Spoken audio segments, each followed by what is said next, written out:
Okay, so hello everyone and welcome to this Open Readings special event. It is called Beyond the Visible, Linking Thoughts on Light.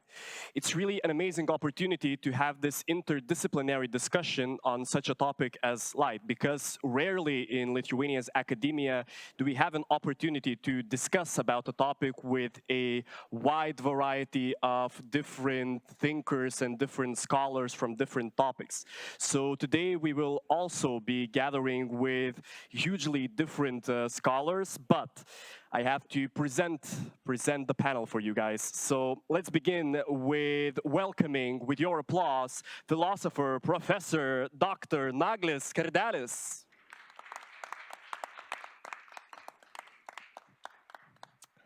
Then Professor Dr. Srirang Manohar.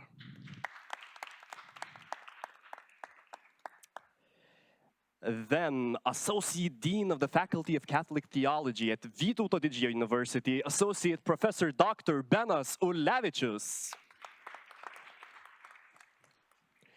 And lastly, your own truly, Vilnius University physicist, Dr. Dovydas Banevičius. All right, so as we're celebrating the Day of Light, I'd like to begin this topic and this discussion with a really simple question. So what recent moment do you remember as being a bright one in your own personal life? So what are your thoughts? Let's begin, Nagle.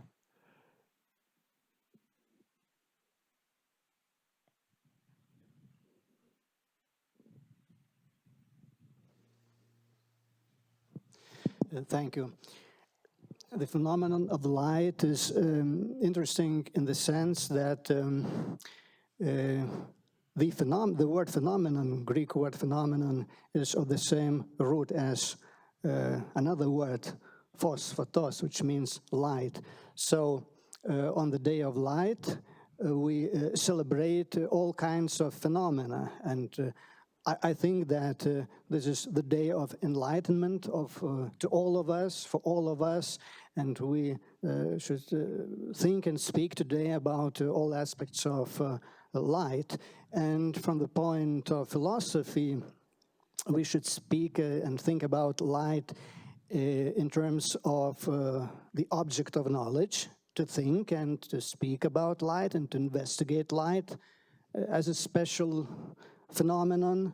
And another aspect is to view the medium of light as revealing various other phenomena, also those that have nothing to do with light, and to think about light in terms of analogies of images, and to seek the potential of light in terms of epistemology.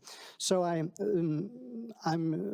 Plato's scholar, and the ultimate ontological instance is the idea of the good for Plato, and this idea is thought of in terms of light. It is visualized as a blinding light in the invisible realm, as the sun reveals and lights the visible phenomena in this immanent sphere. So the idea of the good reveals the invisible phenomena. So light is the ultimate ontological entity in some sense, and it is the medium for all other phenomena. So in a sense, it is a very special and very mysterious phenomenon, which should be investigated in terms of physics, but in some other senses, it encompasses all the other phenomena. So I'm very glad to participate in this, in our discussion. I'm glad to be part of this panel. Thank you, Lisunas. Yeah, well, it's natural from a philosopher to already think about the ontological presence of light. The question is about your brightest moment in your life. So what is your bright moment of your life, Mr. Professor Srirang? So I think when we talk about brightest, I'm going to talk about my professional life. So I think the kind of feeling that you get when you come across a new idea, when you hit upon a solution to a problem, I think is indescribable. I think there's some weird cocktail of all kinds of endorphins and dopamines, and some gentlemen will know a lot more about these things than I do, but the feeling is like euphoria. These moments are like very rare, the eureka moments. I think I had one 1.5 years ago, so that's long ago. It's an idea I hope I can work on, and I believe it can be a breakthrough. But I've had many ideas like this which never took off. But I'm feeling happy about this. And that's, I think, one of the brightest in the last period. But these days, at my age and at my level, I feel very happy and bright moments when the young folk actually go out and do their own stuff and get their ideas. And I feel seriously proud of them. So, again, a very long answer. Thank you very much, Professor. What about you, Benny? You asked about recent bright experiences, and in the context of this, our discussion, I thought I'm probably the most lucky here because I had very recent experience, something like that, but also funny. I used to be a rock musician, and for some reason, when my daughter was born, I stopped listening for some amount of my music, and recently I was traveling and standing in the airport, and I thought, why don't I listen to one old band from 80s and big, rock ballad, and it hit me like a hammer, like a wave of, I don't know, the harmony, the passion, everything. And the feeling was that it's bigger than me. And I almost wanted to cry, and the painful difference between that greatness and the imminent small things, if I'm looking for that joy and feeling in let's say, in money, in fame, in, like erotical passion or something, it's not adequate. So it's very interesting. It's kind of destroying yourself and recreating again. Very interesting experience, but very bright experience. So probably many of here know what we are talking here about. So in terms of brightness in physics is measured in System International units, candles per square meter. But the question is not about that, and you all get it. Even though as a physicist and physicist community or scientist community, we can very clearly understand how to measure light, how to measure brightness, how to distinguish bright objects from not that bright objects or very dim objects. You all right away understand what was the question about bright experience in near future or longer future. And I guess this personal scale of how bright objects or how many candles per square meters those events had on you depends on personal characteristics of yours, your personal preferences to be a very optimistic person, optimistic, pessimistic, or so on. So I myself I am myself quite optimistic person, and I try to look for as many as possible bright moments or bright events or bright things in life. So I would say that the nearest or the most recent one was when I got invited to play in a badminton tournament by my sports friend. So because it was quite long time ago, I last time competed in a tournament, and I thought that maybe not this year, maybe let's wait till next year. But as I got invited, I was very happy, and it looks like that happiness or the emotional crowdness states how many candles per square meter the event had. A beautiful way of explaining it, and it's actually a very nice segue to our next question, because it involves a physicist's answer to describe what is light in physics, and maybe you could describe it in its dual nature, the wave and particle theory. So, Professor Srirang, maybe you can explain what is light in physics. So I have to say I'm not a physicist. So Davidos is the person who can answer that best. However, I'm an engineer, and I think just like most engineers, we have the textbook knowledge of the duality of the nature of light. So we know that there were some really cool experiments that were made years and years ago. The double slit experiment, which showed us the first evidence that in a very elegant experiment that you could have light obeying characteristics of wave propagation. There are some fringe, we have an interference pattern coming from the Young slit, double slit experiment. I think most people know it.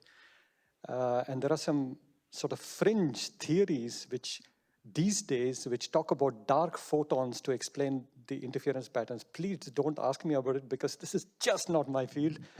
But I can tell you, I take three messages from this, but perhaps we would like to have the physicist to tell about the nature of light, because the three lessons that, or maybe 4 or maybe even 50, but I can talk about a few of them that I believe that we should try to take from this duality of light. If you want to hear it now, I can talk about it, or if we have the physicist explanation. I'll pass the torch to Davidas, yes, because you had some interesting hooks on there. So Davide, can you explain what is light in physics? Yeah, so quite recently I was looking, I was binge watching YouTube, and I scrolled to the channel of a famous science communicator and astrophysicist Neil deGrasse Tyson, and he was talking with a professor of quantum mechanics, quantum physics. I'm sorry, I don't remember the name of that professor, but Neil deGrasse Tyson asked that professor whether or not it's intuitive for you personally, this wave-particle duality, because it's not intuitive to Neil deGrasse Tyson. It's completely not intuitive to me. And the professor that deGrasse Tyson was talking to very confidently said, yes, it's intuitive to me, and tried to input some of that intuition into the viewers of that channel. And the thing about this duality is, and why it's not intuitive in the first place, is that we can't experience with our senses this duality. For us humans, objects are objects and the waves are waves. But there's neither mathematical, neither physical objection to why particle could not be a wave at the same time. So imagine a river flowing in a city center, and we can see the ripples on the surface, and we immediately understand that, okay, these are waves, right? And if we look at two teams playing basketball, or two grandmasters playing tennis, or we see, let's say, a rock flying from one hand to the other, we immediately understand that, okay, this looks like a particle, this looks like a ball, it must have velocity, it will have mass, definitely, and with such we can calculate momentum, we can predict what will happen to that ball-like object, and we immediately understand that it's a particle and we can describe it as such. And in terms of light, we can do both. It's not intuitive, but there's no objection, neither in mathematics, neither in physics, why we can't describe light as wave and as a particle. When we are talking about that beautiful double slit experiment, we use mathematics to talk about light and to talk about the wavy nation of the light. When we want to talk about the energetical properties of light, energy properties of light, the energy of the photon, and how this energy can be transferred, then we immediately switch to physics point of view and explanation in the form of particle and energies, and then we can talk about light in this sense. So it's hard to actually see the light. I mean, the smallest possible amount of light, because the human eye will start detecting light when at least 7 photons comes into your eye. So you can't detect one. There are devices that can, but you personally cannot. But it's true. Light is both wave and a particle. Okay, so we'll go back to that problematic dual nature of light real quick, but to pass the torch to the humanitarians here in the panel. So Professor Nagle, how can we understand light as a metaphor for the pursuit of truth? You've already stated something. Can I just touch upon, because about the previous topic, right? So the thing is, the neat scientific brain, it needs to have some sort of compartmentalization of phenomena. So for us to better understand stuff, we need to say there is a duality, there is a binary, but nature actually doesn't sort of defies this compartmentalization. And I just thought, I don't know how much time you have, but very short to tell what my takeaways are, because from a physicist's point of view, we take, I think, the textbook, let's say, knowledge, and we accept it. But nature doesn't allow us to label things. And the couple of things I take from it is that, number one, all of life and all of reality and all of nature is very complex. So if we are binarizing things, and also in our interactions with people, sometimes there are gray areas, and often there are gray areas. So the binary of wave and particle doesn't work. I mean, you have to have them dual. But also in medicine, in health and disease, you can't say this is tumor and this is not tumor. It's so difficult to find. It's so difficult to discriminate things. It doesn't mean that there's a continuum. In some cases, there is a continuum from one extreme to the other. But that's a little bit how I would think of it. And not that I would really try to get into the philosophy of it all. I think we have to sort of embrace it in a way, even if we don't fully understand it. Because about binaries, we have quantum states and all kinds of things going on. And we just have to embrace that complexity. Also, in our interactions with people, there is no, please, let's not go to the extremes and try to take all sort of things in between the extremes. The gray shades are sometimes the most beautiful. That's my takeaway. Now, that's one of the most important reasons why we have interdisciplinary discussions, because you can deconstruct some sort of phenomena, for example, binary structure of light, right? You can deconstruct it from a philosophical point of view, or a physicist's point of view, or an engineering point of view. So that's a very nice conclusion and a very nice add-ons to the discussion. So, Professor Nagle, let's go back to that light as a metaphor for pursuing the truth. What can Plato say about that? First of all, I'd like to elaborate from the philosophical point of view on this duality of light. It's important to understand that the wave properties and corpuscular properties are descriptions borrowed from the macroscopic sphere of our experience. We encounter in our everyday life macroscopic objects, solid objects, and waves, as Dovydas has just said.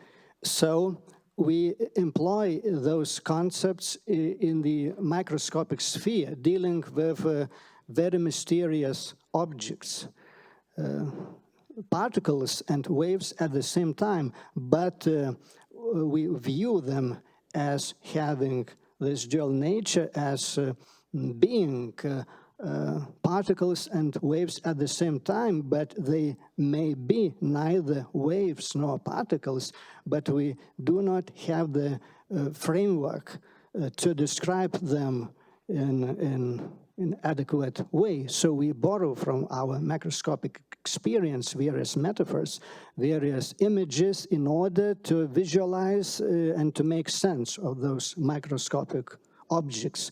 So we view them as centers, have horses, have humans, but they may be neither humans nor horses, essentially. So I agree with Professor Srirang in this respect. And I think that Plato, in his dialogue Timaeus, describing the process of creation of the world, when Demiurge was creating the world, he created it as a unitary thing, but Plato describes this process of creation in two iterations. First from the standpoint of matter, then from the standpoint of the soul. So he employs two complementary descriptions because he feels that he doesn't have a unified description. Therefore, he proceeds into parallel frameworks, two narrations, two descriptions. And in physics, we have the Bohr's principle of complementarity.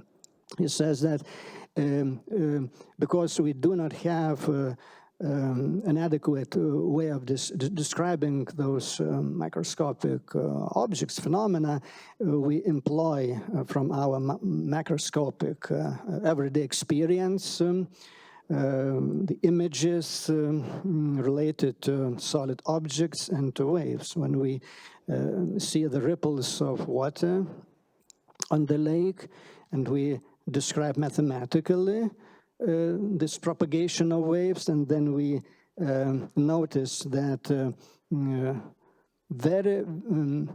very similar mathematical forms, mathematical equations describe waves of very different nature. We speak about those other phenomena as waves, but the similarity is only on the level of mathematics, mathematical form. For example, the equation implying partial derivatives, differential equation of partial derivatives, and employ in terms of analogies in mathematical description, formalism, and analogies. So these objects, for example, light is essentially electromagnetic waves, but light is also has corpuscular nature. It behaves as a quanta of electromagnetic radiation. So light, which is a form of field, not matter which has mass, but a form of matter which is radiation, electromagnetic field. But it may be described in terms of particles in some figurative way. And at the same time, the particles of common matter, electrons, protons, and so on, which have mass, they, besides being corpuscles, so to speak, objects, they also have wave properties. And we also can speak about waves in on the very different levels. The waves of probability and waves in much more common sense, mechanical waves, electromagnetic waves, and so on. So we have the same words, but they have very different meanings in very different contexts. And when we attach those those descriptions, and we name them, call them waves, particles. These are descriptions and analogies employed from our everyday experience, and they, on a very deep level, on the deepest level, they perhaps have no sense. So we are dealing with reality, which is very mysterious, and we apply our everyday concepts, or imply various images, analogies. Therefore, philosophy is very important in this respect because it allows us to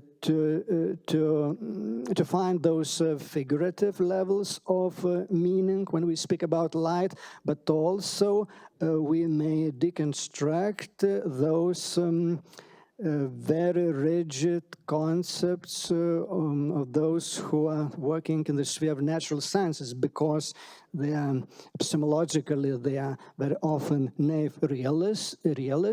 They think that they are dealing with small balls, particles as balls, or electromagnetic waves as waves, and they believe, because they use the language, they believe that it is essentially true, that those protons and photons are particles and light is waves.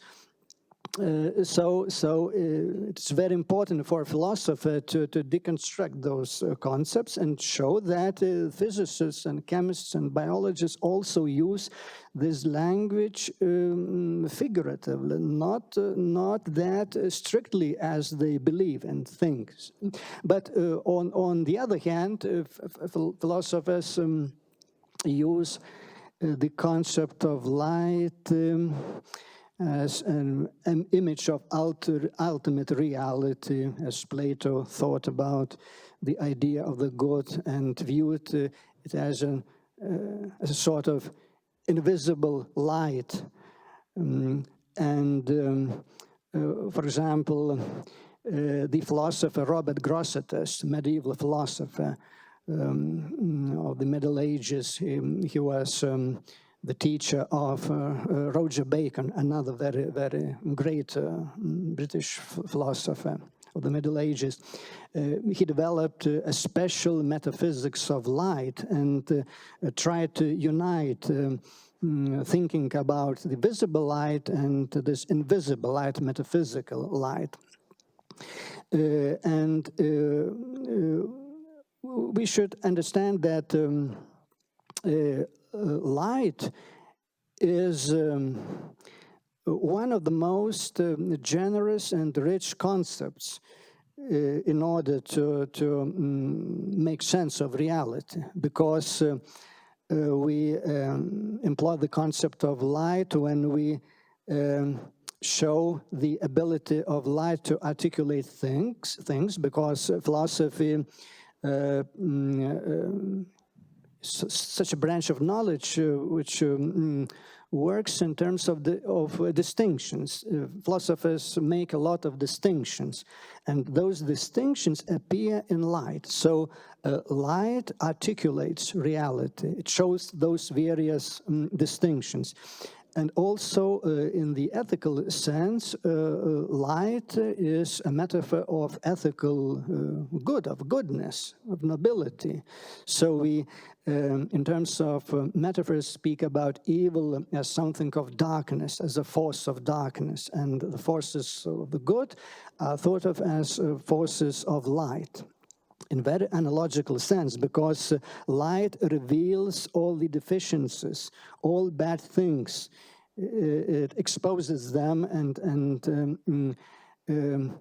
we think that the ability of light to show bad things and good things at the same time is very, very noble and very powerful force. Therefore, in various mythologies, the highest gods were considered to be the beings of light, and the angels are thought of as beings of light are described in various mythologies, various religions of beings of light. So the concept of divinity, the divinity as such, is very often considered or thought of as some sort of light. But in some other sense, there are many theories about invisible light, dark light, black light, and so on. Various esoteric doctrines, mystical doctrines employ the concept of light in some inverted sense as black light, evil light, or invisible light. In some phenomenological sense, we may view light as a very interesting medium which reveals the level of knowability of various things. For example, if there is no light, if there is blackness, we cannot know anything. We can know nothing in such blackness. But when the light is blinding, if it is very intensive, we also have no possibility, no capacity to know anything. So blinding light acts as ultimate, complete blackness. And moderate light reveals surfaces, and we may speak and think about objects that are partially or completely transparent. If an object is partially transparent, we can know this object. But if it is absolutely transparent, it becomes invisible. So from the phenomenological sense, light acts as a medium of knowledge, of cognition, when it is moderate light. For example, we cannot look directly at blinding light of the sun, but if it is moderated, dimmed light, so we may look at the sun through the filter, and we may notice the form of the sun as spherical, only when this light is dimmed, when it is moderated. And when the sun is blinding, we cannot see the sun. So philosophy shows a lot of different perspectives to think about light as an object of knowledge, as a source of analogies, and as a medium of cognition. So such a wide variety of ways to figuratively interpret light in the humanitarian tradition. But what is the most important conclusion, I think, to me, is that the human perception itself is, in a very big sense, heavily linked with that figuratively thinking of things, right? As we mentioned before, putting them into categories, those things that should not be put into categories. But Bene, as you are a theologian yourself, I'd like to ask you about the imagery of light. Maybe some examples of biblical imagery of light pop out to you as very powerful.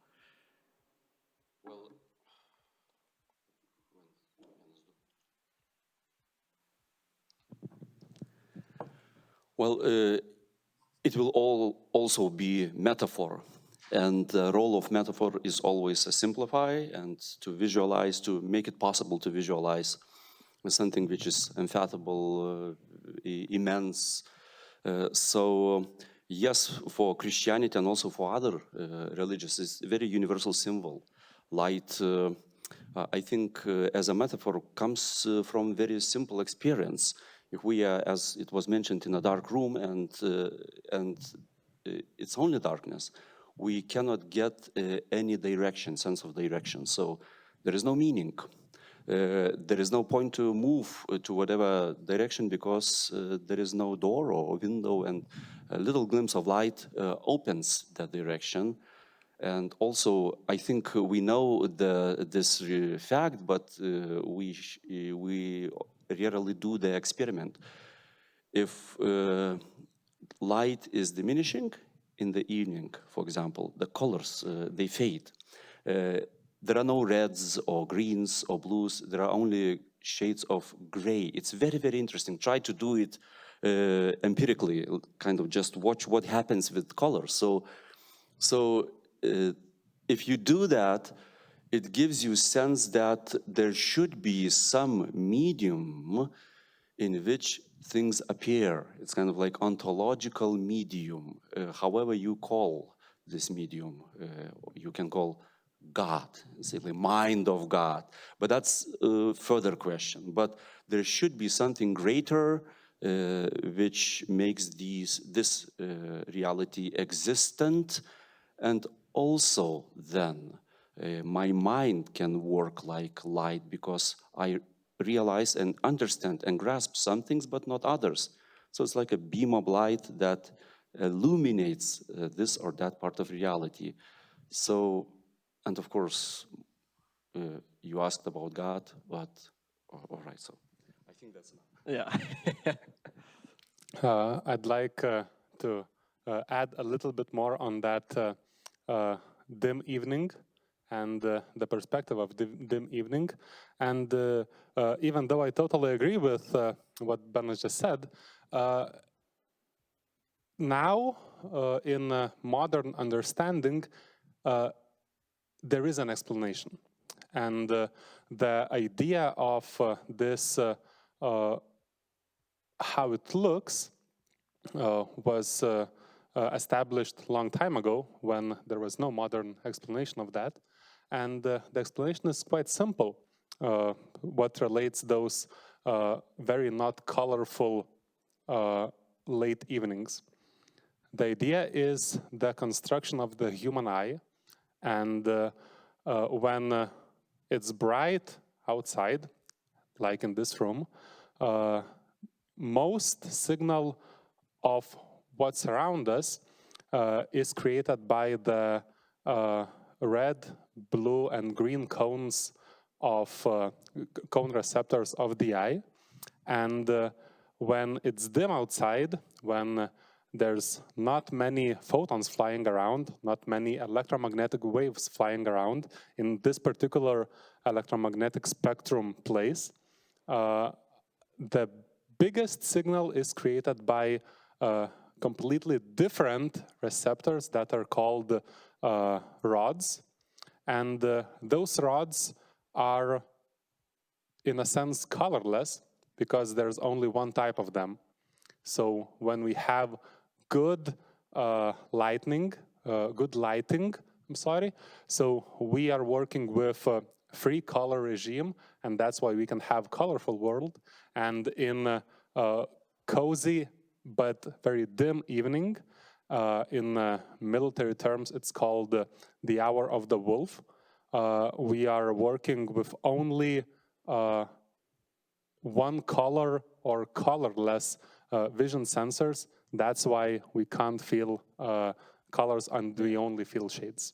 So this is very interesting because you started with dim colors in the evening.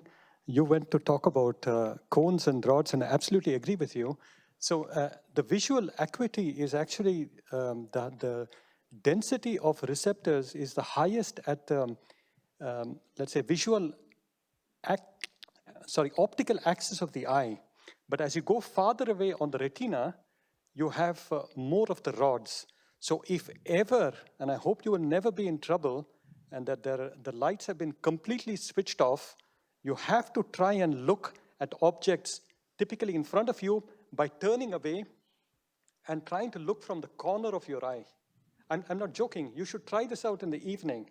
When the light goes dim, please have a look at the ability of your eye to discriminate between colors, but also try to look at an object, and you can actually train it such that you try to look front by looking from the corner of your eye, because that's where you have more rods. Why it turned out like that, I don't really remember, but that's how we are. So now you have two homes. Yeah. Anything to add? And also, we can continue, endlessly, but the theology of reflection comes into play, because you spoke about physics of light, part of which I didn't understand, but as I know that light is a reflection of, it reflects, colors are a reflection of light from the surfaces, yeah? So, and they say that black doesn't reflect light. It's kind of different. So there is a theology of black, a universal symbol of blackness, kind of egotistic style of life, for example, just taking in, not reflecting. And many religions, myself, I know Christianity, of course, the liturgical or symbolism of light is very important in space where we do rituals. For example, like medieval cathedral. Actually, it's a frame to hold stained glasses. It's all playing with light. All the churches are turned towards the east, actually oriented. And gold and silver or precious stones are used not because they are very expensive, you know. It's like they are scattered all around in this building, but they know how to play with light and reflect. So it's a like kind of lesson. You should become a person who reflects the greater light with light of your mind and your morality. And so it's very interesting. What great ethical teaching. Professor Srirang, we've already started talking about the relationship between the human body and light. Can you tell us more? How does light physically affect our brain and maybe our states of consciousness? That's a tricky one for me, to be very honest. What I can say is light can be used to uncover some of what we have in our bodies. So I'm an imaging guy. So I try to use light to actually look inside ourselves, and not in a manner of introspection, but really to look deep inside us. So as far as cognition is concerned, as far as moods are concerned, we know that about seasonal moods that we are always a little bit happier on sunny days compared with gloomy days. I think we all know that. I'd like to, especially Lithuanians, seasonal depression. For sure, yeah. But I think what we talked a little bit about reality, and so I'd like to handle your question, but really from an imaging point of view.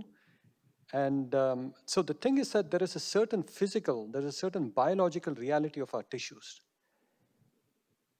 And we do not have the sensory equipment to actually look beyond the surface. So maybe there's a metaphysical thing about it. We can barely scratch the surface of ourselves. And to get inside that, we don't have God's eye. We don't have God's eye. If I'm not a religious person, but I'm also not totally irreligious or atheist, but we don't have God's eye. So we try to use different energy forms to look beyond the surface. And light is one of them. So I had a lecture where we could actually look at blood vessels deep inside the tissues. So we are sort of trying to reveal ourselves, to understand who we are by using light to get beyond the first barriers. And I spoke about this earlier, the light interactions with the finger in pulse oximetry. If you really think about it, it is a ridiculously brilliant idea. You use two wavelengths of light, red and infrared, and suddenly you can talk about an elemental, vital sign of life. How much oxygen is there in your blood? Just by a teeny weeny device. I mean, just think about it. You don't have to build a photoacoustic mammoscope which looks inside the breast, and you have like 8-9 partners and a 5 million project. It's just like a 50 euro thingamy that you put on your finger. So that reality, we are trying to understand, in our case, with the use of light or X-rays or whatever. X-ray are also a kind of electromagnetic radiation, of course. And that for me is absolutely fascinating. Absolutely fascinating. So I'm... There, but it's the whole vascular system is reflected in your... Correct. So it's a systemic thing. It's how you are breathing, how your oxygen is transporting, how your blood is transporting oxygen to different parts of the body with a 50 euro thingamy. I mean, it's so cool. It's so just wonderful. It's physics and engineering and physiology and you name it. It's all there. But I'm sorry, I can't really speak about the effect of the brain on, effect of light on the brain. This is not really my field. But it's even a greater answer, really. But I'd like to cover another crucial thing about light, and that is the speed of light, right? So, Davide, maybe you can tell us, what does the speed of light as a fundamental limit in physics signify? How can you explain the speed of light? That's tough. And again, I will have to rely on things that are not actually my scientific field, but as a wannabe science communicator and right now just a hobbyist. So as we understand the universe right now, and if we would need to talk to some extraterrestrials form of lives, let's call them aliens. So if we would like to talk about distance, we all know foot, we all know inch, we all know meter, but it's possible that the alien's foot would be different length. It's possible that the alien's arm, from elbow to the tip of the finger, it was one of the first units of distance measuring. It was called cubit, and it's from ancient Egypt. Each cubit was made on the new pharaoh, so they had to change it very often.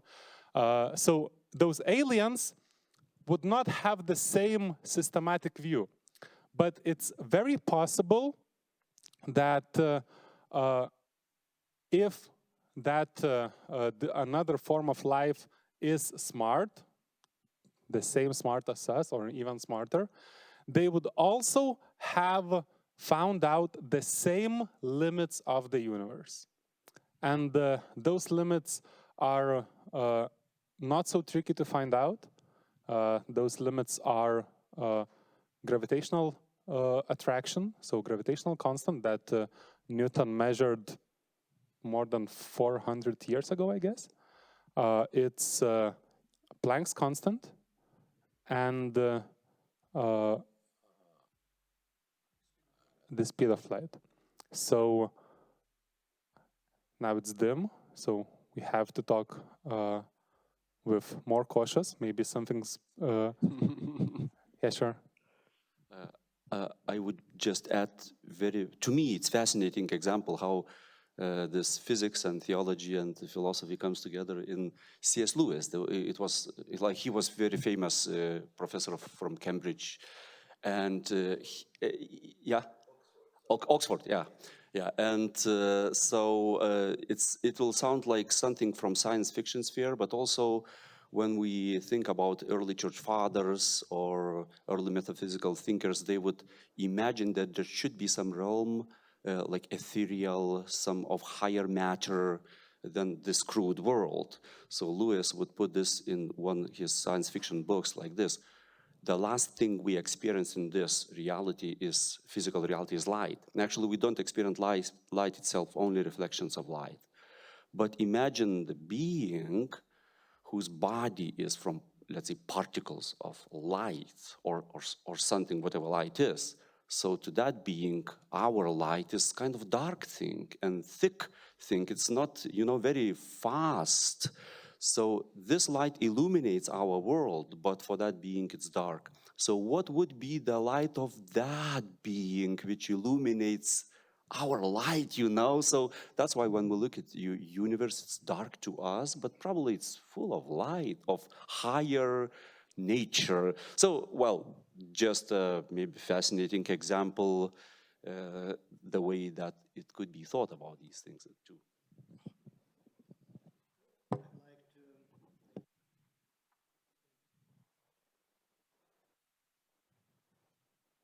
Thank you. I'd like to say a few words about the relation between light and theology. St. Thomas Aquinas wrote about humane rationis lumen naturale, the natural light of human intellect. So light was considered to be that instrument which makes distinctions. It articulates our field of cognition, of our experience. But as a contrast to natural theology, there was theologia revelata, revealed theology. So when we think what reveals things, light reveals various things. It shows the appearances, phenomena, and the ancient Greeks were very smart in this respect. The very word phenomenon is from the same root as photos. The root is phos was the older form of the word phos, as in photography. So phenomenon is also from the same root, pha. So every appearance, every phenomenon is, in a sense, a phenomenon of light, but there are also various other phenomena which are not phenomena of light, but the light phenomena of light were viewed by the Greeks as the paradigms, as paragons of phenomena as such, the primary phenomena, so to speak, were the phenomena of light. And therefore, this word, which has the root pha, it was employed to describe also various other phenomena, not only the phenomena of light. So light reveals various phenomena, and the primary phenomena which were very important for the Greeks were such as lightning, rainbow, very colorful, very bright phenomena, but there are also various sorts of other phenomena. But light was thought of as not only revealing the surfaces and the outer shape of things, but also as revealing the essence, because when light is very intensive, it is very harsh, hard, very, very powerful. It goes beyond the surface of a thing and reveals the the innings of the substance. So it acts like an X-ray apparatus, very powerful beam of light. It shows the inner essence of a thing, and the analogy of this may be an X-ray photo, which reveals our skeleton and so on. So light reveals the phenomena, the outer or superficial appearances and surfaces, but also the innings, the interior of various substances. So light was considered a very, very powerful tool of describing these various aspects of cognition, of perceptual experience, but also of cognition. And in theology, God, the eye of God was imagined, was visualized as a very powerful beam. And in ancient Greek physics, they spoke about two different forms of beams of light, the inner light and the outer light. And ancient Greek optics was based on this understanding. They imagined that when we have no this beam of inner light, we are blind and we cannot see things even if they are illuminated. But if we are not blind, but there is no outer light, if there are no electromagnetic waves, as we may say, nowadays, we are also blind. We are not blind pathologically in a medical sense, but there is no outer light, we cannot see anything. But if we are blind internally, we have this inner beam of light, there is no difference if this outer context is illuminated or not. We are also blind. And the Latin word lumina is very telling in this respect. Lumen, luminous means light, but lumina is the phenomena of oculi, another Latin word which means eyes. So lumina or lumina oculorum was employed as a metaphor, but perhaps not only metaphor of this inner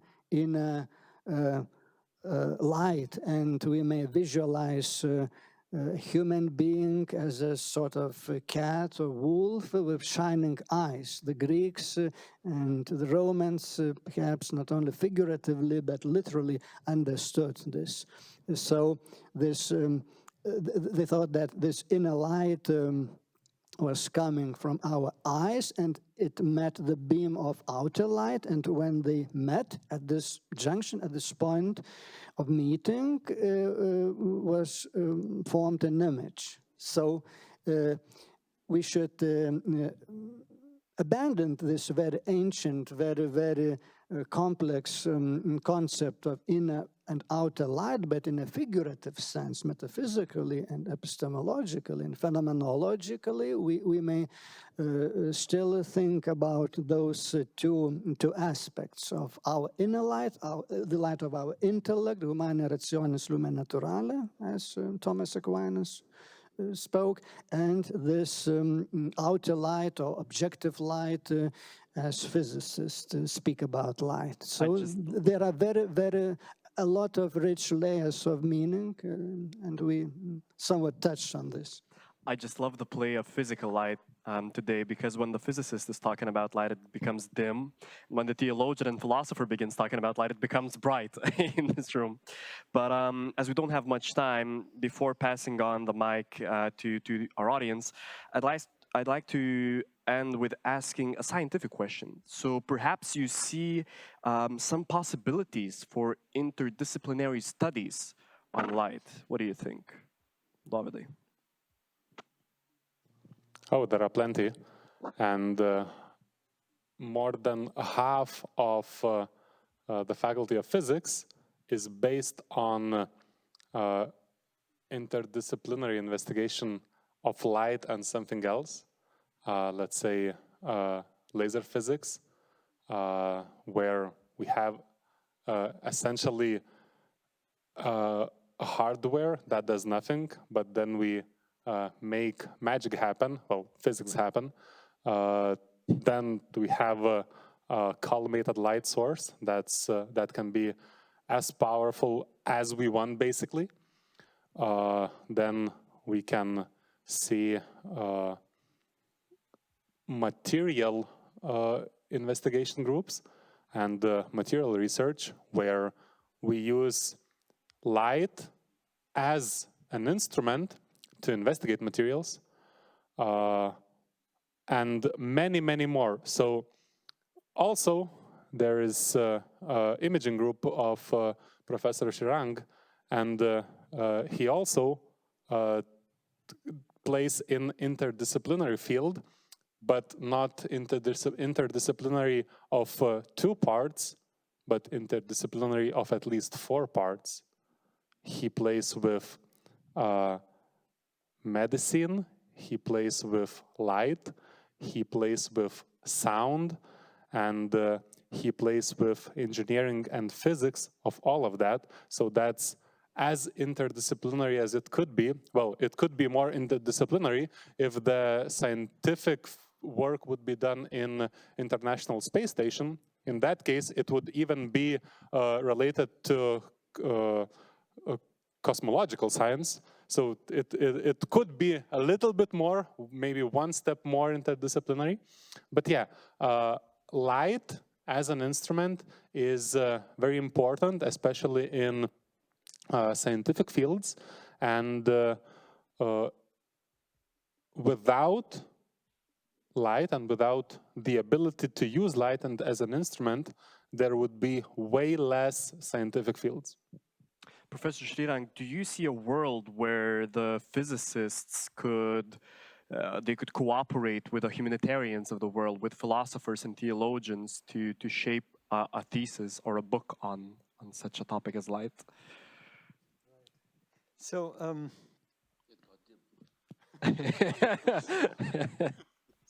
Davidas is a very optimistic guy, but I think I'm not. Having said that, I think everybody who is a scientist is trying to learn the truth. Whether you do that very explicitly or you just do that implicitly, you're looking for the truth. And as part of the truth, one develops a philosophy. One develops an intuition. So I think that everybody should also, as a scientist, or we heard the professors speaking about physics. In that way, we too, as physicists, should be able to appreciate philosophy and perhaps even theology. And I have to say that I come from India, and I have a Hindu upbringing. I mean, it doesn't mean that I go to the temple or I do all kinds of rituals or something, but it's a way of life. Just like, one could say that the Western Abrahamic religions are a way of life. I don't want to insult anybody or anything, but there is a certain culture. So we also have that in our different ways inside ourselves. So there's philosophy, there's theology, in a way, thinking about the metaphysics while we actually do the hardcore science. And there is, I have to tell this because I did have to look it up. It's a prayer my mother taught me, and I think most Hindus know it. I mean, you said it very correctly that many cultures have something to do with light. The Hindus have the Festival of Lights. Christians and Western people, they bring lights into the house, for example, during Christmas. Whether that's a pagan thing or not is a different story. So light is a very important thing. There's an invocation from the so-called Upanishads, which are one of the scriptures, which are basically discussions between clever people, clever sages and seers and so on. And there are 3 invocations in Sanskrit, which I think are so revealing as a scientist, to also look at the theology, to also look at spiritual things. And I'll try to say them in Sanskrit, but don't worry, I won't take too much of time. It goes like this. It says, Asatoma sad gamaya, tamasoma jyotir gamaya, and just to close it off, mrutyorma amritam gamaya. So the second sentence is particularly revealing. It says, take me from darkness to light. And it's more than that. It's not physical darkness to light, of course. It's take me from ignorance to mental clarity, to mental acuity, to knowledge. And the first one is also somewhat revealing as a scientist. It is take me from Maya, illusion, to reality. And that's very cool. So it's take me from superficial knowledge to depth. Let me try to understand stuff. And so it's like if you think of a paper, the first one is the aim. Take me from superficial to deep knowledge. The second is the materials and methods. Take me from darkness to light. And the last one is just to close the circle. Do people like whiskeys here? Anybody who likes whiskeys? Oh, very good. Do you know any Indian whiskeys? Nope. There is one called Amrut. Amrut is supposed to be the... You know it? The word. Amrut is the nectar of gods. So it says that you go from death to Amrut. You go from death to everlasting life. And that everlasting life, as a scientist, you will also interpret it as I may be forgotten when I'm dead, but at least I would have written a couple of papers which may be read by somebody else, and then you will live forever. So, so I think that every scientist should also try to fool around with the theology and the culture and the upbringing, because we've all been brought up in so many beautiful different ways. I think we all should use all of that, what we learned from our parents and grandparents. And nobody says go to the temple or the mosque or the church, but we can do all of this together. Rambling answer, but... What an inspiring way to end this panel. Oh, we won't end this panel. Let's hear it from Benas. Thank you very much for this beautiful, really, it would be good wrapping up, you know, but I just wanted to share a thought that I thought it would be bad to let it go, you know, like, I think exact sciences and theologies and philosophies could especially work together with, you know, developing the best possible metaphors and analogies, because that's what we all are in the same boat here. We cannot speak as soon as something escapes our five senses, we have to jump to metaphors and analogies, and here we can really draw from each other. You know, light starts meaning, you know, how to explain things, how to, yeah, so it's language and yeah.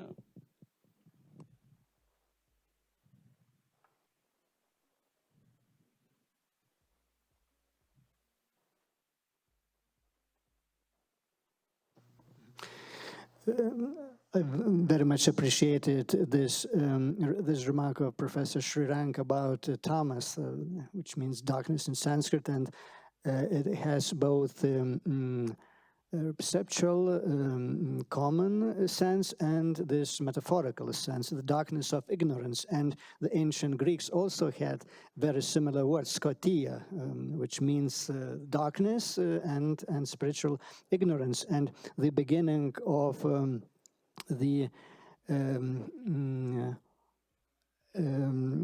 this Gospel of Saint John, Gospel according to John, also speaks at the very beginning about this primordial light, about Logos, the Word of God, and it says that it was not concealed. The world did not understand, but it could not distinguish this light. So this very powerful metaphor also exists in our Western culture. And I very appreciate the circumstance that this image, this metaphor, this analogy is very universal. It is common to our human experience, universal in our experience, both in Indian and Western culture. So poetry, philosophy, theology, it has some sort of unique universality in human culture, in human experience, and it should be employed as a complementary factor in our scientific endeavors. Okay, do we have any questions from the audience? Oh, yep, there we go. You can try without a mic. If you need it, we'll bring it up.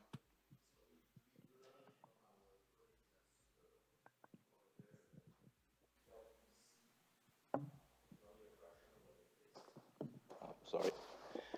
What we see in the universe is only a fraction of what exists. Okay, we have dark matter, we have dark energy.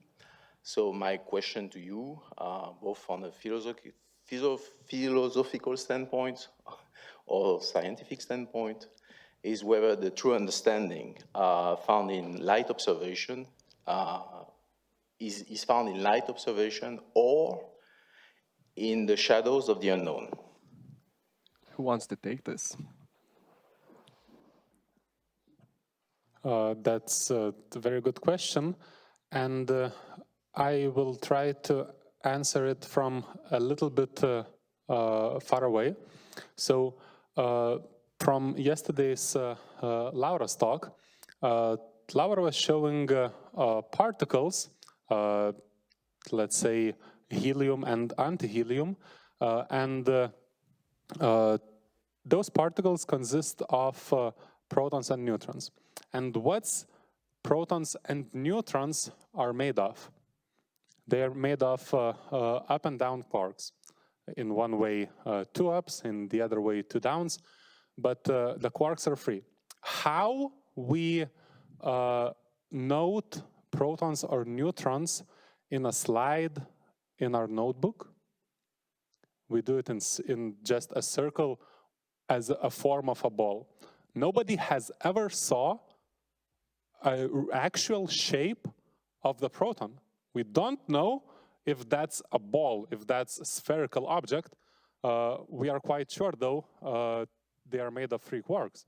So to get back to the question, the truth lies neither in shadows, neither in light places. It's somewhere in between. Because as humans, to get back to what Professor Naglis was talking about, we have to have a frame of reference in order to intuitively understand and to talk about things. We have to somehow get those things close to us in order to be able to talk about them. If you extend your scientific knowledge, if you extend your scientific expertise, you are getting closer to what the description should actually be, but you still need for that description to at least not be that far away from what is your frame of reference. So somewhere in between. Nagli, you wanted to add something? I think that life itself cannot exist without a shadow. If you are a being of pure light, you are beyond this world and beyond life in a biological sense. So in order for you to be an ordinary material being, it is necessary to have mass, to have some sort of shadow. So you cannot be a being of pure light in this world. So when we speak about light in soteriological and theological sense, it is only some sort of specific description, a metaphor, an analogy, but in a literal, you cannot employ this concept in a literal sense. So we need both light and darkness in order to remain usual material, spiritual and material beings at the same time. Usual this world, beings of this world. So shadow is absolutely necessary. You cannot cast away your shadow. You can cast a shadow, but you cannot cast away your shadow in order to remain a being of this world. Oh, no, please go on. I think it's very interesting, very direct question. The problem is when we speak about darkness or shadow, it's always about context. What type of shadow, what type of darkness do we mean? And if it's darkness of ignorance or pride, so I want to leave it. But also there could be darkness of light. As Plato, I think, said, yes, like sun's light is a good thing, but it's really painful to eyes of owl. So sometimes it's very sobering to experience darkness in your life or shadow or lack of light. It's humbling experience. And then it happens like, I think physicist Polkinghorst said, like where we know it looks like a chaos. When we study it more, it seems like order of higher level. Kind of, so it's the same. We have one prayer in our liturgy, like, blessed is the fault who gave such a salvation. It's a very interesting prayer, you know, like you cannot avoid it, but what you do with lack of light, you know, is it humbling or, so yeah, many thoughts. Very brief remark. For example, in those countries where we have many clouds, very dim light, we think about divinity terms in terms of light. But in the Near East, those very ancient cultures of Near East, and in Hebrew literature, they spoke about the protection of God as some sort of shadow. When you discover yourself in the field of very intense light under very hot sun, you need some sort of protection, and this shadow of any sort, below a tree or somewhere else, it is something which is salvific, which is some sort of divine interjunction.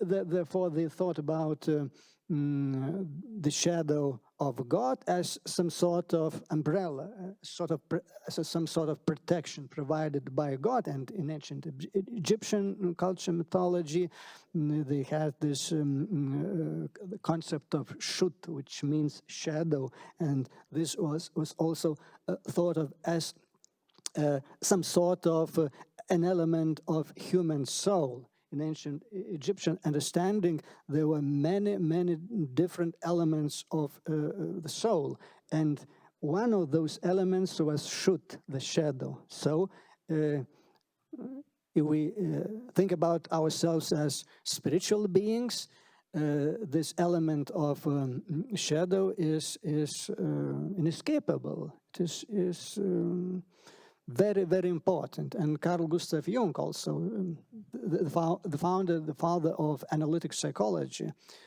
spoke about this shadow in somewhat different sense, and it is also absolutely inescapable, and it shows yet another time that light and darkness are only metaphors, images, analogies, and we should attach our concrete speaking and thinking to concrete frame of reference, and do not apply those metaphoric understandings in a literal sense in order to make some sort of fanatical ideology or so on.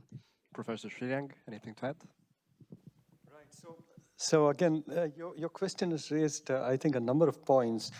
So I'm a simple dude. So we do imaging, and so if you do planar imaging, then obviously the energy interaction with that material could cast a shadow. And the easy thing to do is to really try to look from another side. And then if you do it from all sides, then you do tomography. So perhaps that there's something a little bit more wisdom in there, which probably I cannot articulate, but it may mean that we have to look at things from so many different views, from so many different viewpoints, and only then our picture begins to get a little bit more clear. And the second thing that you said is you really talked about the cosmos in a way, right? I missed the first part really. So we don't have God's eye, and God's eye would encompass the entire family of electromagnetic spectrum from gamma rays to X-rays to ultraviolet to visible to infrared to microwave to radio waves to something else. But our cameras and so on and so forth do have those filters. So when we look at the cosmos, we look at pulsars, we look at,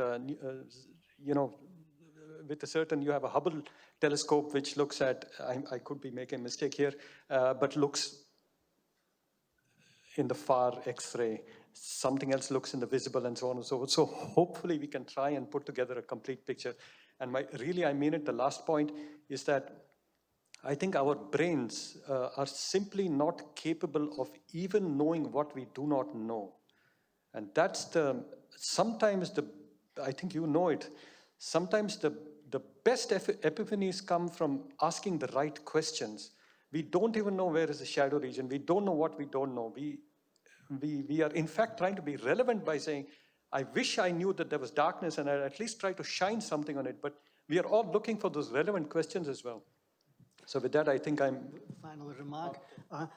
In the Old Testament, it said that God made man in his own image. And in Hebrew, this word is tselem, b'tselemo.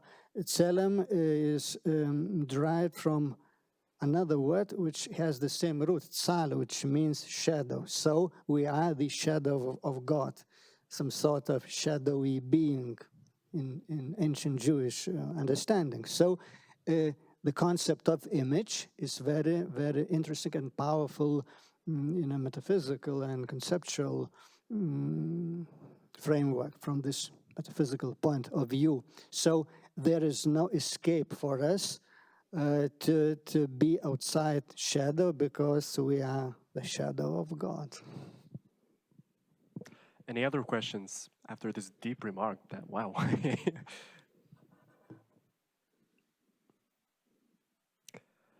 So yeah, a shadow of God. We are all beings, shadows of God. That's powerful. And I think this discussion was pretty powerful. And I think that each and every person in this panel is worthy of your grand applause.